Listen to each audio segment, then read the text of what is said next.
Okay, so the problem we are trying to solve is anytime money changes form, there is a fee.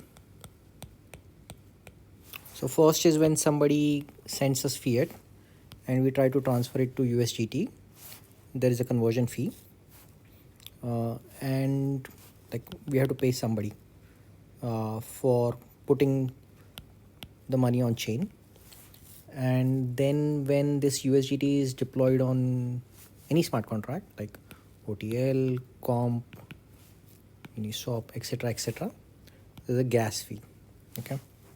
Now, where this could become problematic is even if we sort of hold the crypto on behalf of them, the more interactions the user has with the platform. So, for example, if somebody just wants to screw us and they deploy and they withdraw and they deploy and they withdraw, will totally get screwed. And when in crypto, always assume that people want to screw you. So, and plus, if they want to go from crypto to fiat, then again there's a fee. Now, even if somebody is not trying to screw us, the fees can quickly add up. So, how do you address it? And secondly, who wears the gas? So, the way to do this is really what we do is we keep some in reserve. So, let's say we start with few different apps, or maybe initially we start with only one. Let's say everything is deployed on OTL. So we deploy, let's say 100K on the OTL, and that's earning interest. And it can keep on earning interest. And we keep 100K worth of USDT, okay, with us. And when the user deploys fiat, gives the dollars to us, all we are doing is we are making a ledger item entry against his name. So there will be 3 ledgers. And all we are really doing is recording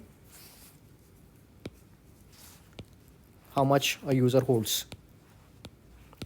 Note that these are centralized entries and the money actually doesn't change hands. We are just recording in our centralized database which user has how much claim against each of these entries. Now, if this exceeds, those transactions exceed our balances, then we either have to deposit more or do a transaction. But more often than not, what we can do is we can just change the ledger item entries and not do anything over here. We just are recording, changing the claims, and that can be done using simple coding. We don't need gas for this.